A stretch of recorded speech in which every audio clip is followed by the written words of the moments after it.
Praise God. Praise God. అందరికి వందనాలండి. Pastors అందరికి కూడా వందనాలు. మధ్యాహ్న సమయంలో యేసయ్య శ్రేష్ఠ నామమును బట్టి మీకు శుభములు తీసుకొని వస్తున్నాను. దేవుడు మిమ్మల్ని, మీ కుటుంబాలను, మీ పరిచర్యలను ఆశీర్వదించాలని, మీ సరిహద్దులను విశాలపరచాలని మనస్ఫూర్తిగా దేవుని సన్నిధానంలో చిన్న ప్రార్థన చేసుకుందాం. దయచేసి వెలుగు సంబంధులందరూ వెలుగులోనికి వస్తే బాగుంటుంది అనిపిస్తుంది.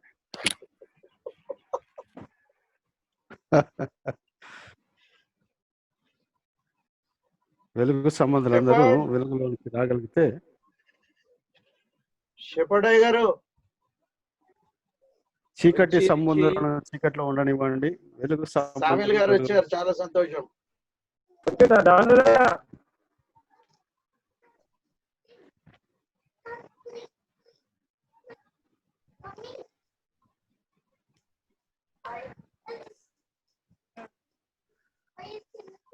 Okay,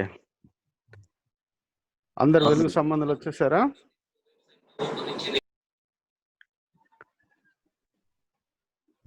that's nice.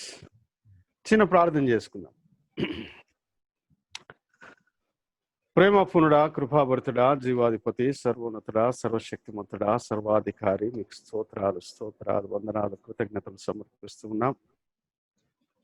ఈ మధ్యాహ్న సమయంలో మరొకసారి మీ పరిశుద్ధమైన పాదముల దగ్గర చేరి మిమ్మల్ని స్తుతించడానికి, మిమ్మల్ని ఆరాధించడానికి, మిమ్మల్ని కనపరచడానికి, మేము నడవవలసిన మార్గములను మా తండ్రి మేము తెలుసుకోవడానికి, విరాకడ కొరకు మమ్మల్ని మేము సిద్ధపరచుకోవడానికి మీరు మాకు ఇచ్చినటువంటి సమయాన్ని బట్టి, ఈ సాంకేతిక సౌలభ్యాన్ని బట్టి మీకు వందనాలు చెల్లిస్తూ ఉన్నాం. చేర్చబడ్డ మీ బిడ్డలందరినీ దీవించండి, ఆశీర్వదించండి, మీ కృపలో వర్ధిలింపచేయండి. అయా మా తండ్రి, ఈ దినం మీరు మాతో మాట్లాడి మమ్మల్ని బలపరచమని, ఈ లోకంలో మీ ప్రతినిధులుగా మేము ఏ విధంగా జీవించాలో అయా, ఎంత జ్ఞానం సంపాదించుకొని ఈ లోకంలో మీ కొరకు మనుషులను సంపాదించాలో మా తండ్రి మాకు నేర్పించమని ప్రార్థన చేస్తూ, మీ కృప కలిగిన దయగలిగిన చేతికి మమ్మల్ని అప్పగించుకుంటూ యేసయ్య శ్రేష్టమైన నామమును బట్టి ప్రార్థించి వేడుకొంచున్నాము తండ్రి. వినబడట్లేదట. ఇప్పుడు వినిపిస్తుంది. ఇప్పుడు వినిపిస్తుందా? ఇప్పుడు వినిపిస్తుంది. మీకు కాదు, ఇంకా మిగతా వారికి.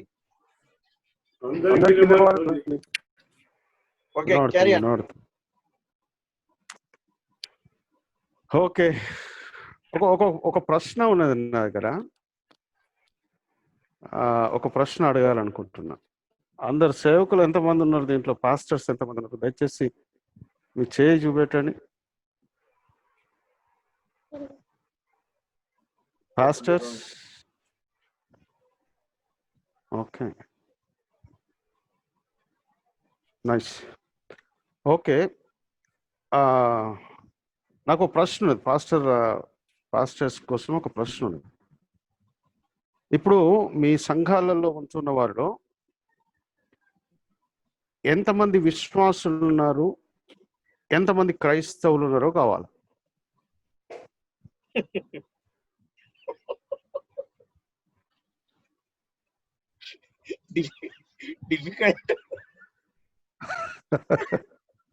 నా క్వశ్చన్ ఏంటంటే, మీ సంఘాల్లో ఎంతమంది క్రైస్తవులు ఉన్నారు, ఎంతమంది విశ్వాసులు ఉన్నారు అర్థం అడిగేది. హాస్టల్లో మీ సంఘాలలో ఎంతమంది క్రైస్తవులు ఉన్నారు, ఎంతమంది విశ్వాసులు ఉన్నారు?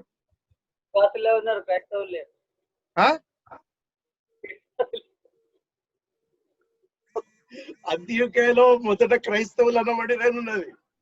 మరి మీ దాంట్లో క్రైస్తవులు అన్ని జనుల నుండి క్రైస్తవులకు వచ్చారు, వాళ్ళే విశ్వాసులు ఉంటున్నారయ్యా. ఒకసారి విశ్వాసులు క్రైస్తవులకు డిఫరెన్స్ ఏందో చూద్దాం. అపోస్తల కార్యముల గ్రంథం 11వ అధ్యాయము 26వ వచనం చదవండి. అపోస్తుల కార్యముల గ్రంథము 11వ అధ్యాయము 26వ వచనము.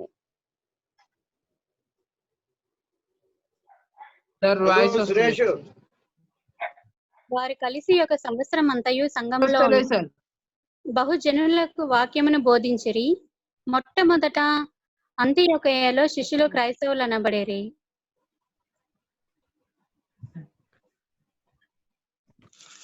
విన్నారు కదా,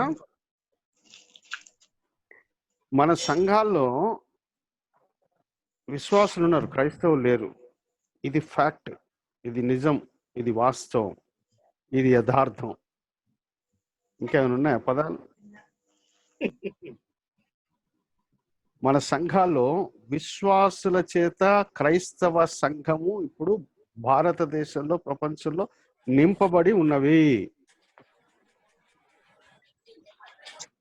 అంత్యోకయలో ఉంటున్న క్రైస్తవుల గురించి చెప్పబడింది. అక్కడ ఏమని చెప్పబడిందంటే, వారు కలిసి ఒక సంవత్సరం అంతయు సంఘములో ఉండి బహుజనులకు దేవుని వాక్యమును బోధించిరి.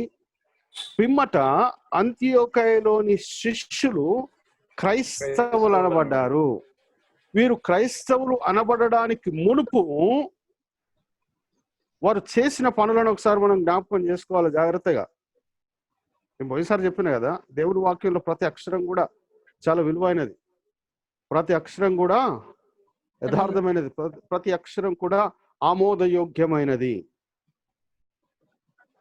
ప్రతి అక్షరాన్ని మనము చాలా సీరియస్గా తీసుకోవాలి.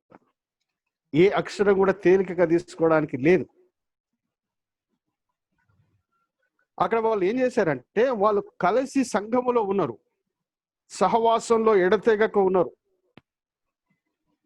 వారు అద్భుతమైన సహవాసంలో ఉన్నారు. అపోస్తుల కార్యం గ్రంథము 2వ అధ్యాయం 46 వచనం, 44, 45, 46 వచనాల్లో మనం చూస్తే వారు రొట్టె విరుచుటలో, సహవాసంలో, ప్రార్థనలో ఎడతెగక ఉన్నారు. ఇంటింట రొట్టె విరుచడం, ఇంటింట వారికి ఉన్న సమస్తమును, వారి స్థిర చరాస్తులను అమ్మి ఒక దగ్గర పెట్టుకుని ఒక ఫ్యామిలీ లాగా, ఒక కుటుంబం లాగా జీవించారు. సహవాసం, సంఘములో సహవాసంలో ఉన్నారు వాళ్ళు, సంఘ సహవాసంలో వాళ్ళు. వీరు తర్వాత చేసిన పని అంటే, సంఘములో ఉన్నారు, తర్వాత వారు బహుజనులకు వాక్యమును బోధించిరి.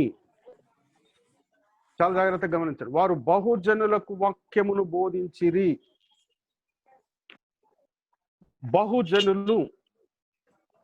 బహుజనులు కదా, బహుజన్ సమాజ్ పార్టీ అనే ఒక భారతదేశంలో ఒక పొలిటికల్ పార్టీ ఉన్నది. వాళ్ళు ఏం చేస్తారంటే, బహుజన్ సమాజ్ పార్టీ. బహుజన్ అంటే ఎస్సీ, ఎస్టీ, బీసీ మైనారిటీలకు సంబంధించిన అనేకమైన ప్రజా గుంపులకు ప్రాతినిధ్యం వహిస్తున్నటువంటి పార్టీ అది. బహుజనము అంటే different people groups with different cultures.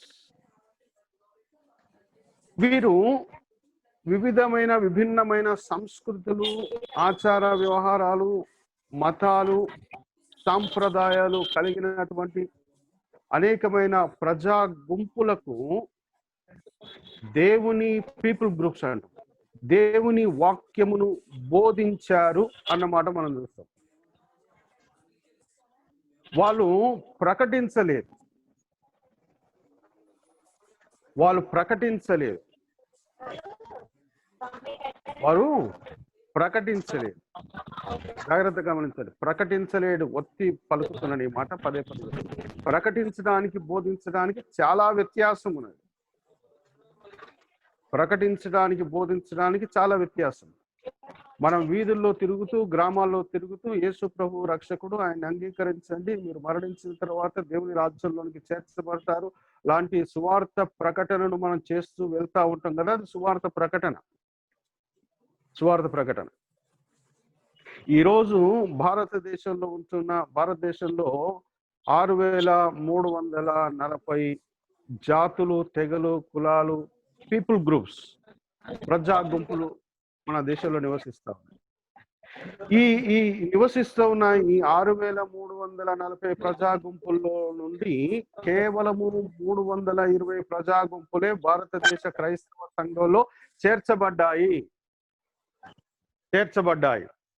మిగిలిన ప్రజా గుంపులు అంటే వారి కులాలు కావచ్చు, తెగలు కావచ్చు, జాతులు కావచ్చు, ఆ ప్రజా గుంపులు దేవుని సంఘంలోనికి చేర్చబడలేదు. వారికి సువార్త ప్రకటన జరిగింది, కానీ వారు సంఘంలో చేర్చబడలేదు. కారణం ఏంటి అంటే వారికి బోధించేవారు లేరు. బోధించడం అంటే టీచింగ్, బోధించడం అంటే ఒప్పించడం, బోధించడం అంటే వారికి ఉన్న అనుమానాలను నివృత్తి చేసి, వారికి ఉన్న సమస్యలను నివృత్తి చేసి వారిని జ్ఞానంలోనికి నడిపించడం, బోధించడం. వారు అంతియోకయలో ఉంటున్న దేవుని ప్రజలు అనేకమైన జాతులకు, మతాలకు, కులాలకు, విభిన్న సంస్కృతులు గల వారికి వారు బోధించడం జరిగింది. అంటే వాళ్ళని ఒప్పించడం జరిగింది. యేసు ప్రభు నిజ రక్షకుడిని ఒప్పించడం జరిగింది. అంతేకాకుండా వారు యేసు ప్రభు అడుగు జాడలలో నడవడం జరిగింది కదా. శిష్యుడు అంటే పోయిన వారం మనం జ్ఞాపకం చేసుకున్నాం. శిష్యులు అంటే గురువు యొక్క అడుగు జాడల్లో నడుచువాడు, ఆయన అడుగులో అడుగు వేసుకుంటూ నడుచువాడు, ఆయన ఆజ్ఞలను, ఆయన ఉపదేశాలను తూచా తప్పకుండా పాటించువాడు శిష్యుడు. ఈ శిష్యత్వంలోనికి వచ్చిన వారందరూ కూడా క్రైస్తవులను పిలువబడ్డారు. విశ్వాసులు క్రైస్తవులను పిలువబడలేదు. వారు విశ్వాసులుగా ఉన్నప్పుడు క్రైస్తవులుగా పిలువబడలేదు. వారి విశ్వాసం ఎప్పుడైతే క్రియారూపకం దాల్చిందో అప్పుడు క్రైస్తవులను పిలువబడ్డారు. వారి విశ్వాసం ఎప్పుడైతే యథార్థతలోనికి వచ్చిందో అప్పుడు క్రైస్తవులను పిలువబడ్డారు. ఈ సత్యాన్ని మనం గ్రహించాలి. ఈ శిష్యత్వపు తర్ఫీదు యొక్క ప్రాముఖ్యమైన ఉద్దేశము మన సంఘములో ఉంటున్న విశ్వాసులను అజ్ఞానంలో ఉంచకుండా వారిని వెలుగులోనికి తీసుకుని వచ్చి జ్ఞానంలోనికి తీసుకుని వచ్చి యేసు ప్రభు గురించినటువంటి రోషము, యేసు ప్రభు గురించినటువంటి సత్యము వీరు ఒప్పించబడి అనేకులను ఒప్పించబడడం కొరకు వాళ్ళకు తర్ఫీదు ఇవ్వడమే శిష్యత్వపు తర్ఫీదు కదా. మనం జ్ఞానం పొందుకోకుంటే ఇంకొకరి జ్ఞానం ఉపదేశించడం సాధ్యం కాదు కదా. గుడ్డివాడు గుడ్డివానికి మార్గము చూపించినట్లుగా అవుతుంది. గుడ్డివానికి మార్గము చూపించినట్లు అవుతుంది. కాబట్టి మనము వెలుగులోనికి రావడం కొరకు చేసే ప్రయత్నము డిసైపుల్షిప్ ట్రైనింగ్ ప్రోగ్రామ్. కాబట్టి ఉదయకాల సమయంలో మీరు చక్కటి బ్రదర్ భక్తి సింగ్ గారి జీవిత చరిత్ర, అద్భుతమైన జీవిత చరిత్ర. ఆయన ఉన్న కాలంలో ఒక ప్రభుత్వంలో ఒక ప్రధానమైన నవాబు దగ్గర ప్రధానమైన పొజిషన్లో ఉన్నటువంటి ఒక వ్యక్తి వచ్చి తనకు సంబంధించిన ఒక విలువైన భూమిని, హైదరాబాద్ నడిపోతున్న విలువ, ఈరోజు హెబ్రోన్ ఉంటున్న స్థలాన్ని ఆయనకు బహుమానంగా ఇవ్వడానికి ఆశపడ్డాడంట. ఆయన ఒకసారి మార్గంలో వెళ్తూ ఒక దగ్గర అంతా సభ జరుగుతూ ఉంటే ఆయన కూడా అక్కడికి వెళ్ళి కూర్చున్నాడంట. బ్రదర్ భక్తి సింగ్ గారు చెప్పినటువంటి వాక్యం ఆయన సాక్ష్యం విని ఈ వ్యక్తి, హైందవుడైన ఈ వ్యక్తి మారు మనసు పొంది తనకున్న విలువైన ప్రాపర్టీని దేవుని పరిచర్య కొరకు ఇవ్వడానికి సిద్ధపడాడంట. అప్పుడు భక్తి సింగ్ గారిని కలుసుకొని, అయ్యా, నాకున్న ఈ విలువైన ఈ స్థలమును, ఈ ప్రాపర్టీని నేను దేవుని పరిచర్య కొరకు ఇవ్వడానికి ఇష్టపడతా ఉన్నాను, దయచేసి స్వీకరించండి అన్నాడు. భక్తి సింగ్ గారు ఒప్పుకోలేదట. 2 సంవత్సరాలు ఇతను భక్తి సింగ్ గారు చుట్టూ తిరిగాడంట. అయ్యా తీసుకోండి. 2 సంవత్సరాలు ప్రార్థన చేసిన తర్వాత భక్తి సింగ్ గారు తన దేవుడి నుంచి ఆజ్ఞను పొందుకొని, ఏదో డిస్టర్బెన్స్ అవుతా ఉన్నది ఇక్కడ, అన్మ్యూట్ ఉన్న వాళ్ళని మ్యూట్ చేసి,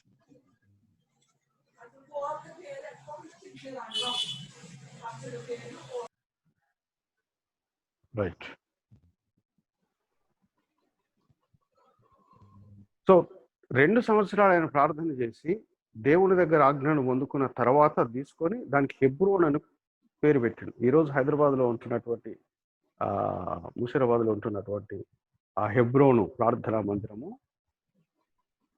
ఆ స్థలం అంతా కూడా ఆయన ఇచ్చింది. అంత మహా గొప్ప భక్తుడు బ్రదర్ భక్త్ సింగ్ గారు, మహాభక్తుడు. దేశ విదేశాల్లో ప్రపంచవ్యాప్తంగా ఆయన సంఘాలు నిర్మించి, థామస్ పాస్టర్ నిజంగా అభినందిస్తా ఉన్న చక్కటి జీవితాన్ని మన ముందు ఈరోజు వారు ఆవిష్కరించినందుకు వారి ప్రత్యేకమైన అభినందనలు తెలుపుతా ఉన్నారు.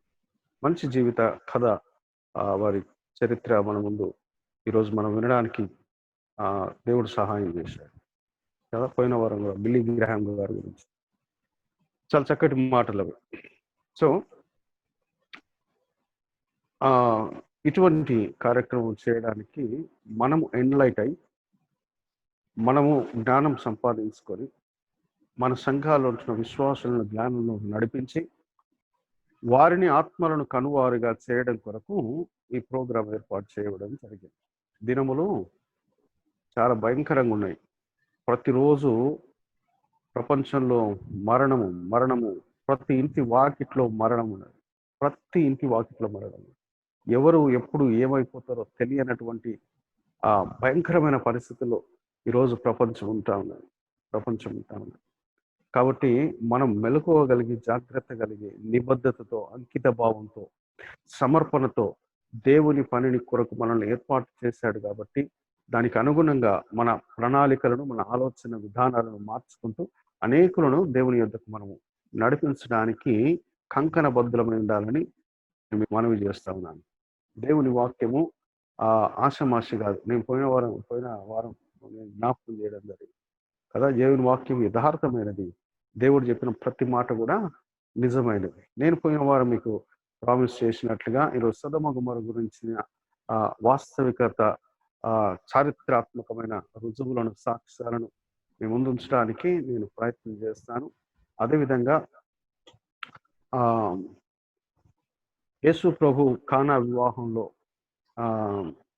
నీళ్లను ద్రాక్షారసంగా మార్చినటువంటి ఆ పెద్ద బాణలకు సంబంధించినటువంటి అవశేషాలు కోసము శాస్త్రవేత్తలు చేస్తున్న ప్రయత్నాలు, అదేవిధంగా దేవుని మందసము గురించి ఆర్కియాలజిస్టులు చేస్తున్నటువంటి ప్రయత్నము, దాంట్లో వాళ్ళు పాల్గొన్న వాళ్ళు దేవుని వాక్యాన్ని చదివి అవి చేయడంలో వాళ్ళు ఎంత తృప్తిని, ఎంత సంతోషాన్ని అనుభవిస్తా ఉన్నారో ఒక అమ్మాయి సాక్ష్యం కూడా దాంట్లో చెప్పింది. ఒక రీసెర్చర్, ఒక పరిశోధన చేస్తున్న శాస్త్రవేత్త ఒక అమ్మాయి చక్కటి సాక్ష్యం కూడా మనము ఇప్పుడు వినబోతా ఉన్నాం. ఇంకా కొన్ని విషయాలు ఇది ఒక పార్ట్గా నేను మీ ముందు ఉంచుతాను. ఇంకొక పార్ట్ సాధ్యమైనంత వరకు ఇంకొక 20 minutesలో నేను ముగించడానికి ప్రయత్నం చేస్తా ఉన్నాను. ఈరోజు ప్రస్తుత పరిస్థితులలో చాలా మంది నేను క్రీస్తునని ప్రకటించుకొని, నేనే రెండవ రాకడలో వచ్చినటువంటి క్రీస్తునని ప్రకటించుకున్నవారు ప్రపంచంలో కోకలు ఉన్నారు. వారి గురించి 1-2 విషయాలు నేను ముందుంచడానికి ప్రయత్నం చేస్తాను. మొదటగా మనం సొదొమ గొమొర్ర పట్టణాలను దేవుడు, నేను పోయిన వారం మీకు ప్రామిస్ చేసినట్లుగా, దేవుడు అగ్ని గంధకములతో నాశనం చేశాడు కదా. అవి బైబిల్లో రాయబడినటువంటి ఒక కథ కాదు.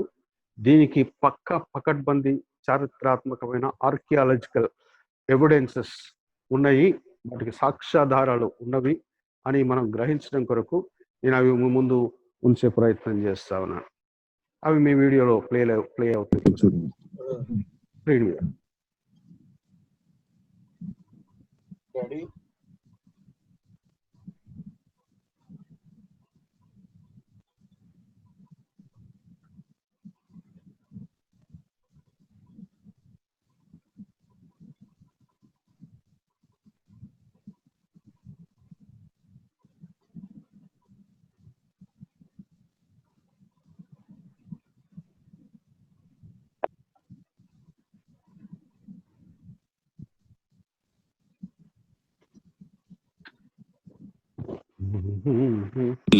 This burning sulfur down upon this city, and rain is a perfect description of it. It's burning sulfur that have hit, and what we find here is that God rained this burning sulfur down upon this city, and rain is a perfect description of it. It landed just in the pattern that rain would fall, and the stuff, of course, the accumulative heat of all of this upon the city set the entire thing ablaze. The flashpoint of every material there, metal, stone, of course the people, and everything burned, and this sulfur continued to burn, and it vitrified the material around it. After it had burned it all up, sealed itself off from the oxygen, and then of course smothered itself out. And in each of these little crystalline capsules here is a varying size chunk of sulfur, and there are millions of these in these ashes that we have here. Now, some of them we have cracked open so you can see the sulfur inside, and others we have left intact, but there are millions of these here. So this shows that God indeed rained fire and brimstone upon these cities. And if you look in your dictionary, under brimstone, you'll find that it is sulfur. As soon as he got home from that trip, Ron took several of the samples to Galbraith Labs near Knoxville, Tennessee. The yellow balls in the center of the reddish rings proved to be 95.72% sulfur, with traces of several other elements, all of which he was told would contribute to an extremely high temperature fire. When Ron asked them if they could perform a BTU test to determine the degree of heat this would give off, he was told that they couldn't because it would damage their stainless steel testing chamber.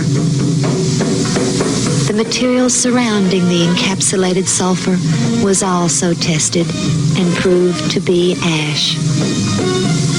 At home, we did our own small test and burned some of the sulfur in a spoon. The purplish flame is indicative of the intense heat, which prohibited our holding the spoon as it burned. We later discovered our spoon had holes in it from the fire.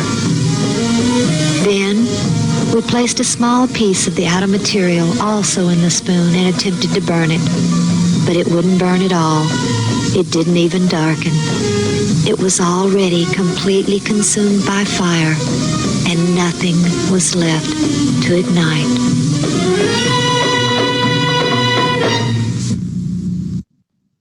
Sodoma y Gomorra, la ciudad.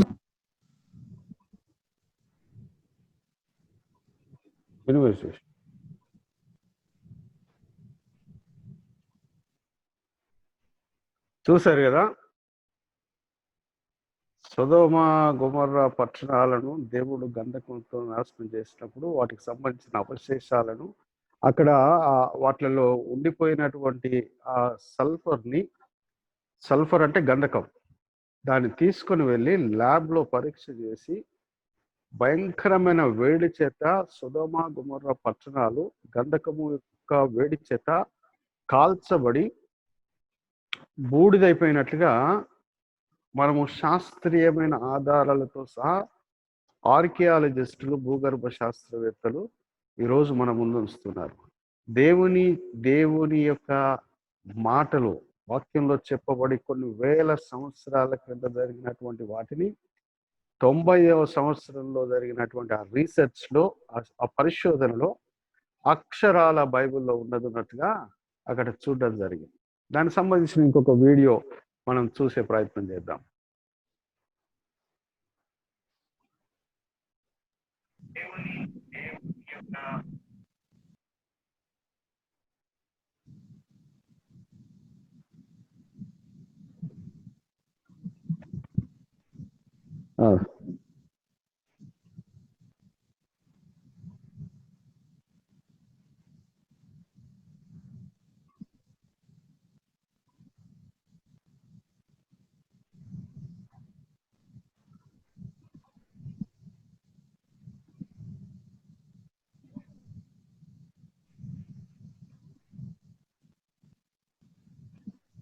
Next వీడియోది.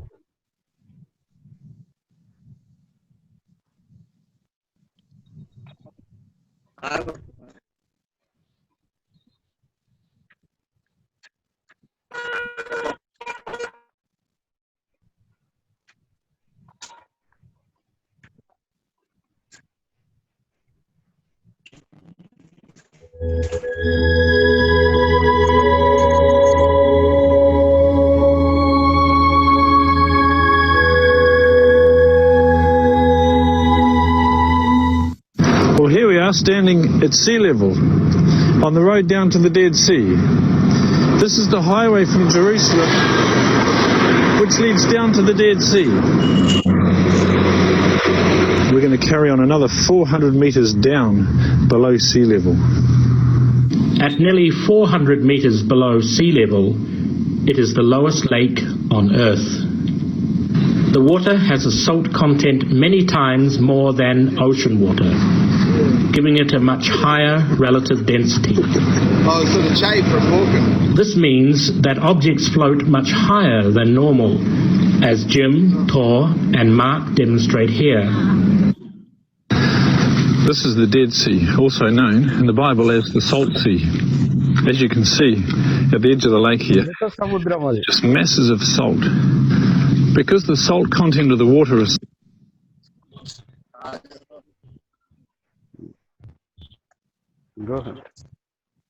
మృత సముద్రాన్ని మనం చూస్తాము.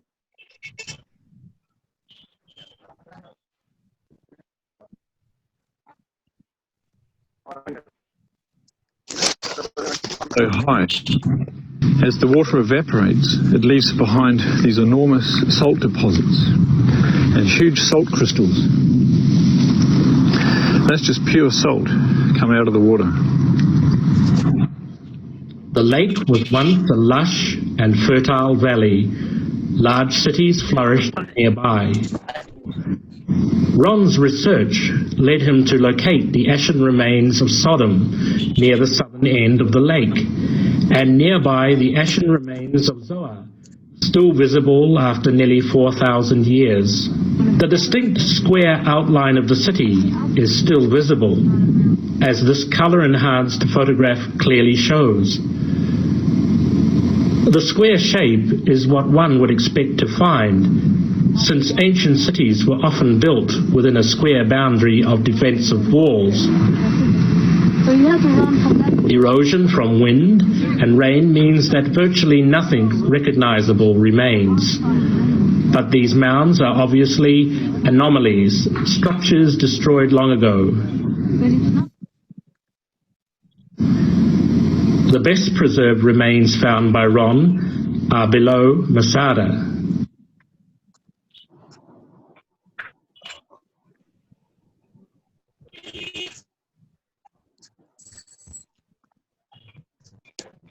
So ఇది మృత సముద్రము, దానికి ఆవల వైపు సుధమ గుమర్ర, అక్కడ ఉన్నటువంటి అదంతా కూడా మనం చూసారు కదా.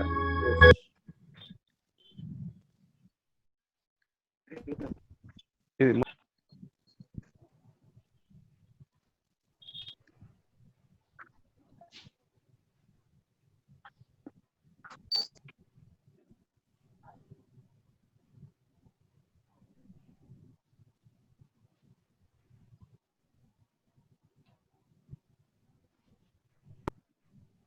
ఇది సొదొమ గొమొర్రా గురించినటువంటి వీడియో. ఇంకొక దానికి సంబంధించిన 2-3 వీడియోస్ కూడా అవి ఆస్ట్రేలియా, న్యూజిలాండ్ తీసుకొని వెళ్ళి అక్కడ పరిశోధన చేసి ఆ పరిశోధనలో వచ్చినటువంటి రిపోర్ట్స్ కూడా మన ముందున్నాయి. అవి నెక్స్ట్ ఎపిసోడ్లో మనం చూసే ప్రయత్నం చేద్దాం.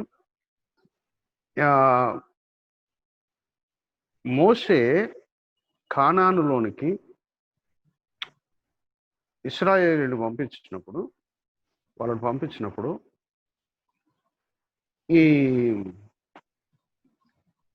ఒక 2 తప్ప మిగిలిన 10 మంది వచ్చి మోషేకి ఒక రిపోర్ట్ ఇస్తారు. ఏమనంటారు? ఎవరైనా చెప్పగలరా?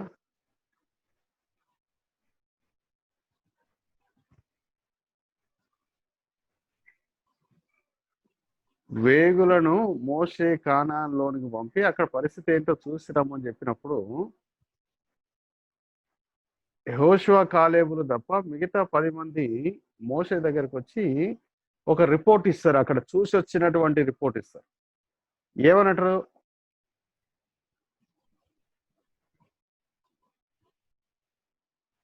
అయ్యా, ఆ దేశాన్ని స్వాధీనం చేసుకోండి మనతో కాదయ్యా, అక్కడ మనుషులు మహావృక్షాల్లాగా ఉన్నారు, వాళ్ళ ముందు మేము మిడతలలాగా ఉన్నాము. వాళ్ళనే మనము నఫీలీయులు అంటాం.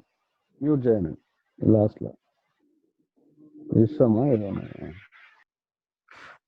నెఫీలీయులు అని అంటాం. వాళ్ళ ముందు ఇశ్రాయేల్ ఏం పొట్టివారు కాదు, ఇశ్రాయేల్ ఆజానుబాహులు 6-7 ఫీట్ల ఎత్తు ఉండేవారు, చాలా బలాఢ్యులు. ఇశ్రాయేలీలు చాలా బలాఢ్యులు కదా. యేసు ప్రభువును కూడా మనము ఈ బొమ్మలలో చూస్తాం. ఆయన పక్కటెముకలన్నీ కనబడేటట్టు మొత్తం బక్క పలసగా యేసు ప్రభు బొమ్మ సిలువలో వేలాడుతూ ఉంటాడు. ఆయన బక్క పలసగా, ఆయన ఎముకలన్నీ, బాడీలో ఉన్న ఎముకలన్నీ కనబడుతూ ఉంటాయి. అట్లుండరు యూదులు. యూదులు చాలా స్ట్రాంగ్ ఉంటారు. యూదులు చాలా బలాఢ్యులు, చాలా బలాఢ్యులు. ఈ ఇశ్రాయేలీలు కానాన్లోనికి వెళ్ళి వచ్చి చెప్తా ఉన్నారు, వీళ్ళు కూడా అజానుబాహులే. వాళ్ళు ఏం చెప్తా ఉన్నారంటే, అయ్యా వాళ్ళ ముందు మేము మిడతల్లాగా ఉన్నాము అని అంటారు. వాళ్ళ ముందు మేము మిడతలలాగా ఉంటాం. వాళ్ళు జైంట్స్ అనబడ్డారు. వాళ్ళు జైంట్స్ అనబడ్డారు. వాళ్ళకు సంబంధించినటువంటి చారిత్రక ఆధారాలు చరిత్రలో, ఈ పురావస్తు తవ్వకాలలో లేక భూగర్భ శాస్త్రవేత్తలు జరిగినటువంటి పరిశోధనలో వాళ్ళకి సంబంధించిన అవశేషాలు, వాళ్ళకి సంబంధించిన అస్థి పంజరాలు భూగర్భంలో దొరికాయి. దాన్ని ఒకసారి మనం చూద్దాం.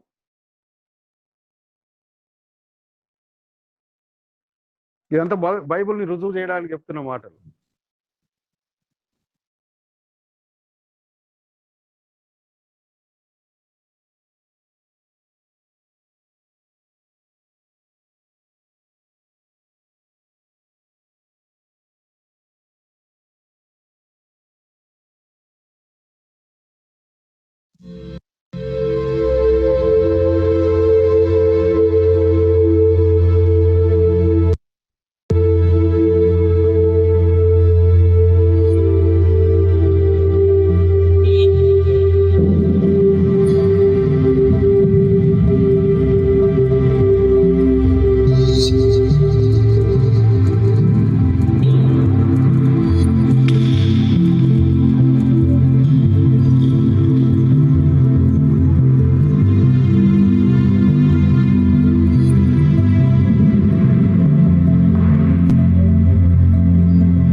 ఇది కాక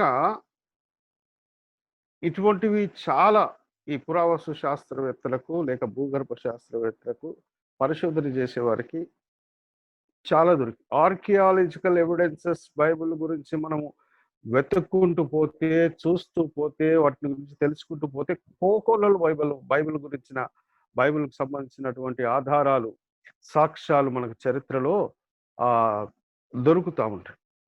బైబిల్ అనేది సాధారణమైనది కాదు.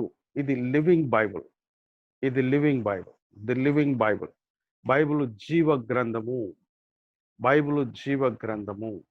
కొన్ని వేల సంవత్సరాల క్రింద దేవుడు ఏవైతే చెప్పాడో అవి అక్షరాల నెరవేర్పు జరిగాయి.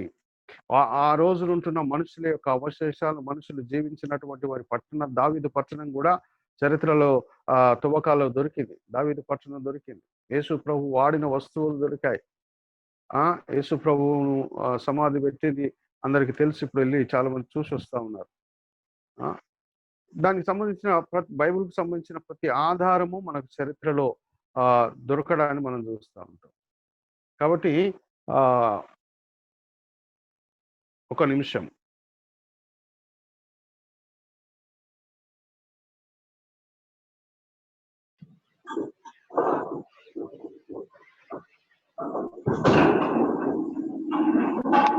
యేసుప్రభు మరణించిన తర్వాత AD 30లో అంటే క్రీస్తు శకము 30వ సంవత్సరంలో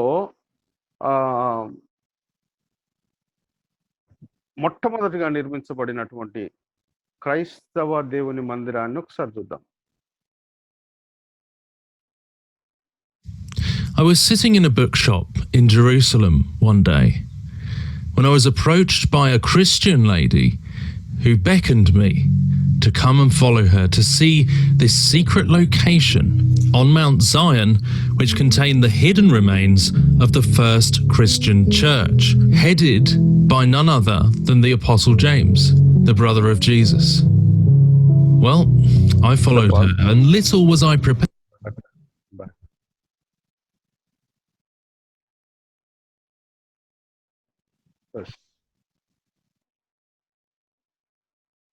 ఓకే. నూతన నిబంధన సమయంలో ఒక స్త్రీ ఒక రహస్యమైన ప్రాంతానికి తీసుకుని వెళ్ళిందంట. ఆయన చెప్తూ ఉన్న విషయము, యేసు ప్రభు ఇక్కడ మ్యాప్ చూడండి. యేసు ప్రభు ఎక్కడైతే శిలువ వేయబడ్డాడో ఆ స్థలము, యేసు ప్రభు పిలాతు దగ్గర విచారించబడినటువంటి స్థలము, తర్వాత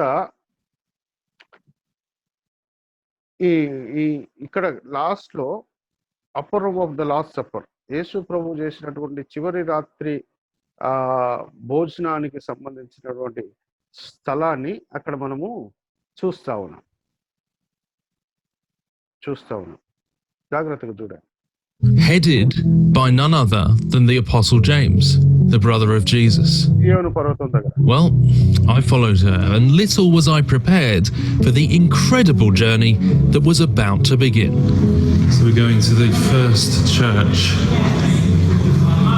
the first believers in Yeshua, Jesus. So this is the half-brother of Jesus, James.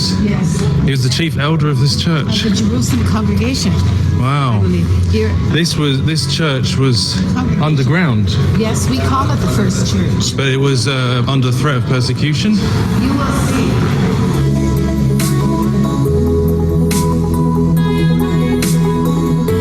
To me, this is so inspiring, poignant, awesome, thought-provoking.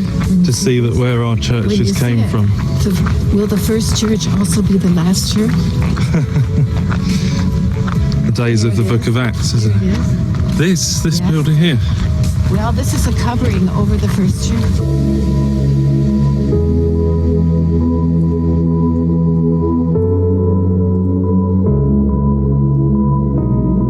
Do not err, my beloved brethren. Every good gift and every perfect gift is from above, and cometh down from the Father of lights, with whom is no variableness, neither shadow of turning. Of his own will beget he us with the word of truth, that we should be a kind of first fruits of his creatures.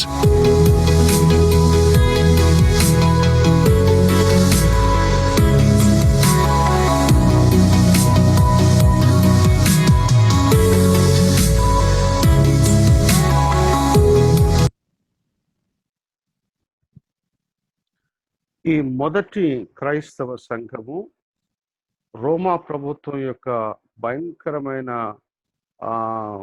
అణచివేతలో కట్టబడినటువంటి సంఘం.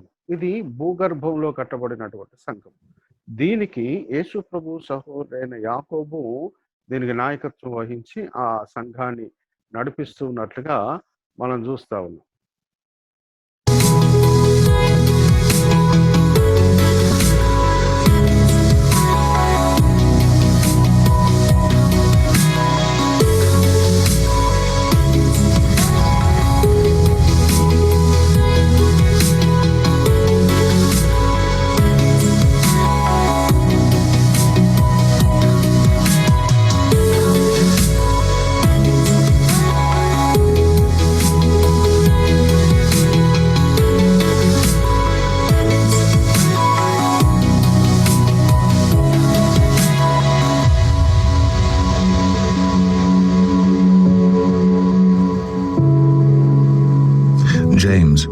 servant of God.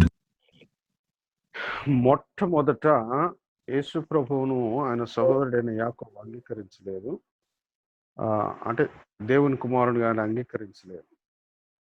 ఆ తర్వాత యేసు ప్రభు పునరుద్ధారణ లేచిన తర్వాత యేసు ప్రభును యాకోబు అంగీకరించి ఆయన మరణం తర్వాత ఆ శ్రమలలో, ఆ పర్సిక్యూషన్లో, రోమ ప్రభుత్వం పెడుతున్న భయంకరమైన హింసలలో కూడా ఆయన దేవుని సంఘాన్ని, మొట్టమొదట క్రైస్తవ సంఘాన్ని భూగర్భంలో ఆయన నిర్మించి చేసినటువంటి ఆ విషయాన్ని మనకు ఈ వీడియో సుస్పష్టంగా మనకు తెలియజేస్తా ఉన్నది. Close. And of the Lord Jesus Christ, to the 12 tribes which are scattered abroad.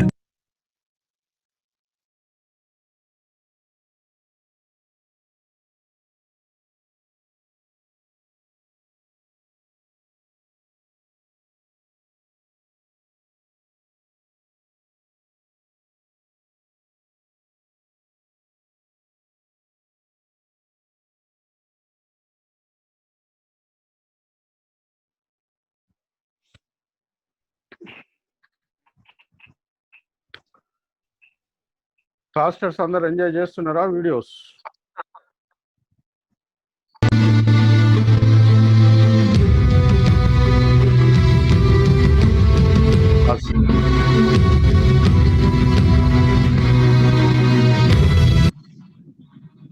Right.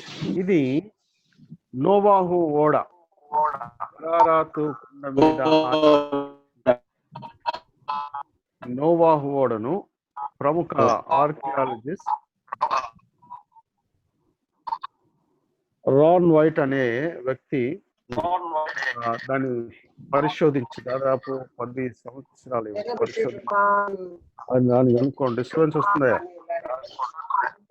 దాన్ని ఐడెంటిఫై చేయడం జరిగింది. కూడా ఆగిన తర్వాత ఆ పక్కనే ఉంటున్నా. అయ్యా వినబడుతుందా నా వాయిస్?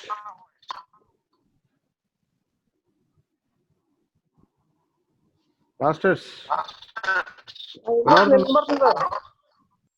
ఓకే. అరారతు కొండ ఆగిన తర్వాత ఆ పక్కన ఒక అగ్నిపర్వతం బద్దలై ఆ లావా ద్వారా ఈ నోవాహు ఓడ కిందకు కొట్టుకుని రావడం జరిగింది. ఆ తర్వాత ఆ లావా చేత అది కప్పబడి భూగర్భంలో కలిసిపోయే సమయానికి కలిసిపోతుండగా ఈ పరిశోధకుడు వైట్ అనే పరిశోధకుడు నోవాహు ఓడని గురించి పరిశోధన చేసి అనేక సంవత్సరాలు తాను శ్రమపడి ఆ ఓడను కనుక్కోవడం జరిగింది.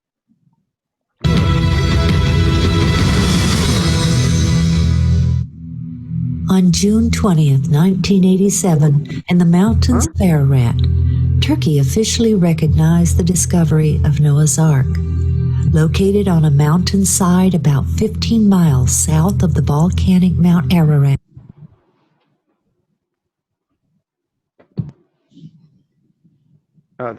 కొంచెం back.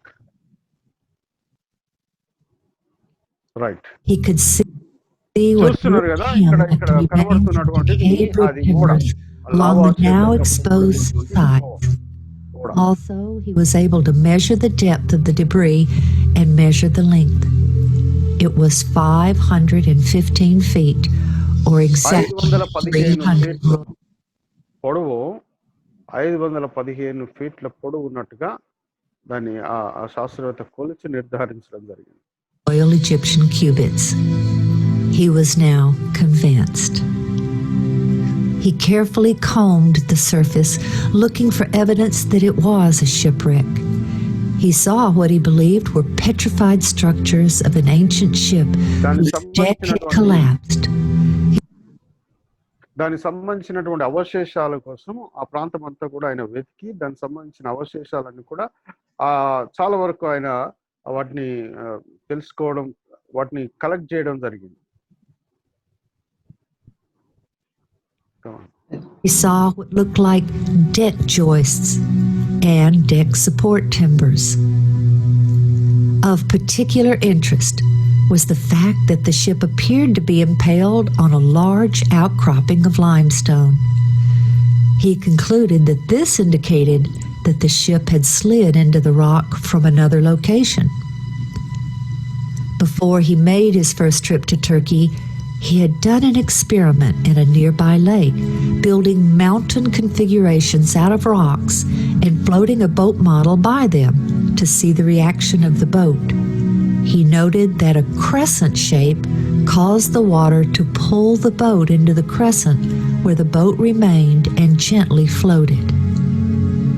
The present location did not fit with the results of that experiment, so Ron decided to examine the area above the boat shape.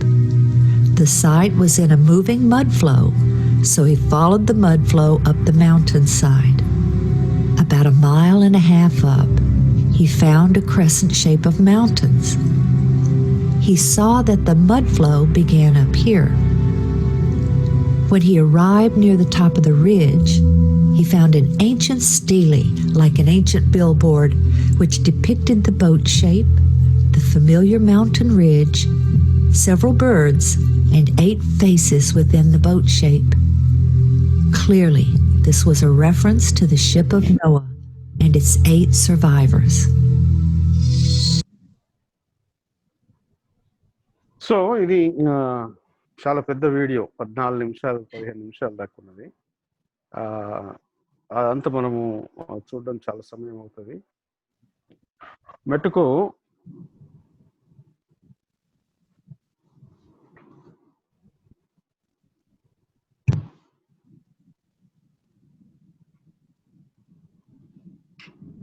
నోవాహు ఓడకు సంబంధించిన అవశేషాలను ఆయన You're looking at the heart of biblical Israel. దానికి కనిపెట్టి వాటిని పరీక్ష చేసి ఇవి నోవాహుకు సంబంధించిన ఓడ సంబంధించిన అవశేషాలని వాటిని గుర్తించడం జరిగింది. ఇది నోవాహు ఓడ యొక్క చారిత్రాత్మకమైన సత్యం. ఇంకొక వీడియో చూద్దాం. You're looking at the heart of biblical Israel, along the route known as the Way of the Patriarchs. This is ancient Shiloh, the place where the Bible says Joshua divided the promised land between the 12 tribes, and where the tabernacle of the Lord stood for more than 300 years. Welcome to ancient Shiloh. This is the first capital of ancient Israel, and it's a sacred spot because the Mishkan was here, the tabernacle where people came to connect with God. Scott Stripling directs the excavation here, and along with dozens of volunteers, they're digging into history. We're dealing with real people, real places, real events. This is not mythology. The coins that we excavated today, we're talking about coins of Herod the Great, Pontius Pilate, Festus, Felix, Agrippa the First, Agrippa the Second. The Bible talks about these people. We've got the image right there. That image includes a fortified wall built by the Canaanites. They're finding a treasure trove of artifacts, including coins and 2,000 pieces of pottery a day. Now this one was from yesterday. It's been washed already. So you see the same form right out of the ground and yesterday. And these are those handles from the stone vessels. Remember Jesus' first miracle at Cana, they were stone jars full of water. That's that ritual purity culture of the first century. An archaeologist looks at these shards as a fine timepiece. కొంచెం బాగుంది.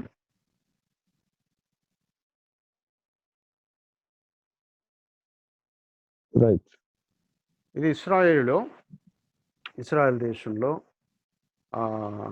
దేవుని మందసము, తర్వాత మోషే 12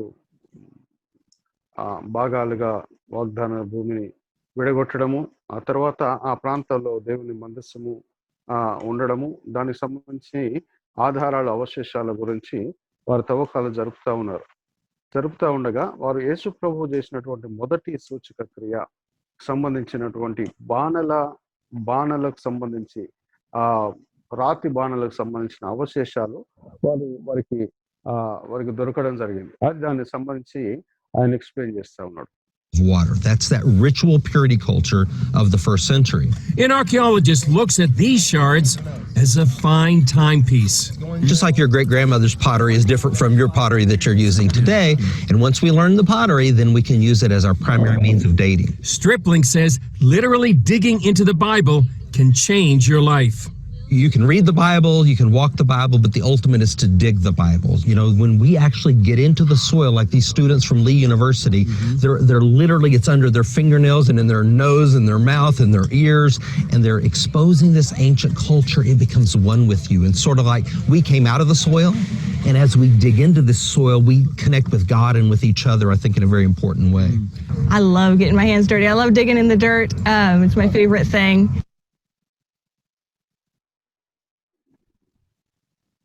ఈ అమ్మాయి కూడా దాంట్లో researchers పరిశోధకులలో ఒక అమ్మాయి చాలా మంది అక్కడ యూనివర్సిటీ నుంచి అక్కడ పరిశోధనలు చేస్తా ఉన్నారు. ఆ అమ్మాయి చెప్తున్న సాక్ష్యం వినండి, చాలా అద్భుతమైన సాక్ష్యం. ఆ బైబిల్ గురించి ఆమె చాలా చక్కగా చదువుకున్నది, విశ్వాసరాలైన యువతి. ఆమె ఆర్కియాలజీలో యూనివర్సిటీలో ఆర్కియాలజీ చదువుతా ఉన్నది. ఆమె ఇక్కడికి రావడం వల్ల పొందినటువంటి అనుభవాన్ని చెప్తా ఉన్నది. ఆ మాటలలో విందాం, తర్వాత నేను తర్జుమా చేస్తాను. Hands dirty. I love digging in the dirt. It's my favorite thing. People from all ages man the dig, with the main drivers being students like Abigail. It's tiring and exhausting, but it's really rewarding. It's exciting to find ancient things that have been laying in the dirt just waiting for us for thousands of years. She says the Bible comes alive in the dirt. I read the Bible totally differently than I did before I came here. And when I read the Bible, I know the places, I know what's going on. I understand it more deeply, especially where previous archaeologists have claimed that the archaeology disproves the Bible. But when we dig here, we find that everything matches. You read it in the Bible, you dig in the dirt, and there it is. Archaeology doesn't set out to prove or disprove the Bible. అమ్మాయి ఏం చెప్తున్నదంటే చాలా చక్కటి మాటలు చెప్తున్నది. ఈ మట్టిలో Bible తను తాను రుజువు చేసుకుంటున్నది అని చెప్తున్నది.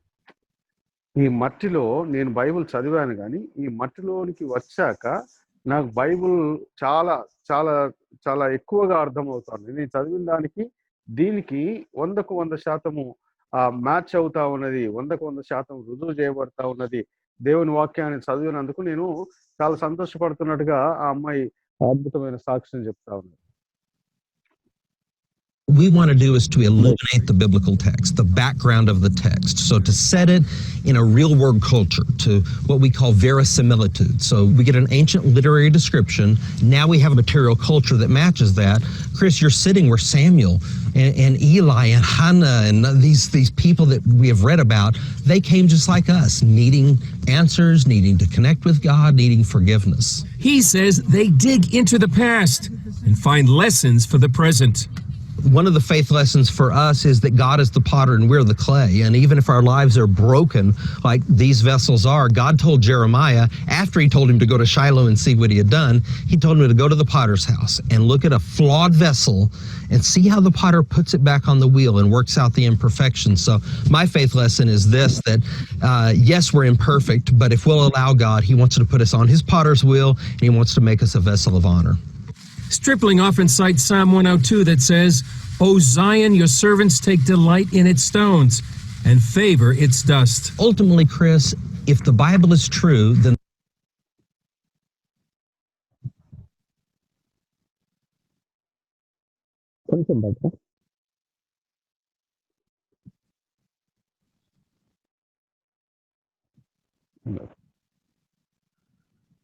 కీర్తనల గ్రంథం 102వ కీర్తన 13-14 వచనాలు.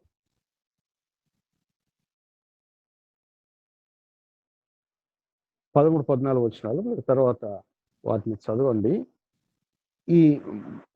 ఈ భూమిలో, ఈ మట్టిలో అనేకమైన విశ్వాస పాఠాలు మేము నేర్చుకుంటా ఉన్నామని ఆయన చెప్తా ఉన్నాడు. విశ్వాస పాఠాలు ఈ మట్టిలో నేర్చుకుంటా ఉన్నాం. మేము ఇది తవ్వుతున్న కొద్దీ బైబిల్ని తవ్వినట్టుగా ఉన్నది అని ఆయన సాక్ష్యం చెప్తా ఉన్నాడు. ultimately, Chris, if the Bible is true, then the God of the Bible has a moral claim on our lives. And as we establish the veracity of the biblical text, I hope that everyone watching will just think about that God loves us and he has a moral claim on our lives. Chris Mitchell, CBN News, Shiloh, Biblical Samaria.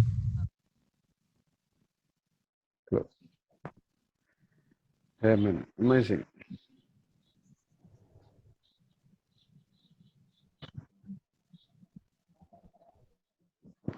Amazing news media. అద్భుతమైన పరిస్థితి.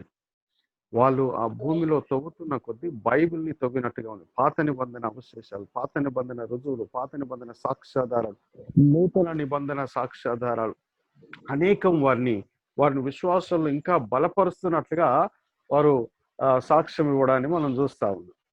ఇది చాలా సంతోషకరమైన పరిణామం. ఇవన్నీ మనం ఎందుకు నేర్చుకుంటూ ఉన్నామంటే, బైబిల్ని మనము సాక్ష్యాధారాలతో సహా మనం గ్రహించగలిగితే, నేర్చుకోగలిగితే మన విశ్వాసము రెట్టింపు అవుతుంది. ఈ సజీవుడైన దేవునికి, సత్యదేవుని దగ్గరికి నశించిపోతూ ఉన్న వారిని తీసుకొని రావాలన్న ఆ తపన, ఆ ఆలోచన, వేదన మనలో ప్రారంభమై ఆ భారాన్ని కలగజేసి ఆత్మల సంపాదన కొరకు మనల్ని పురికొల్పుతుందనే ఆలోచనతోని ఈ వాస్తవిక సత్యాలన్నిటినీ మనము చూడడానికి ప్రయత్నం చేస్తా ఉన్నాం. దేవుని నామానికి మహిమ కలుగును గాక.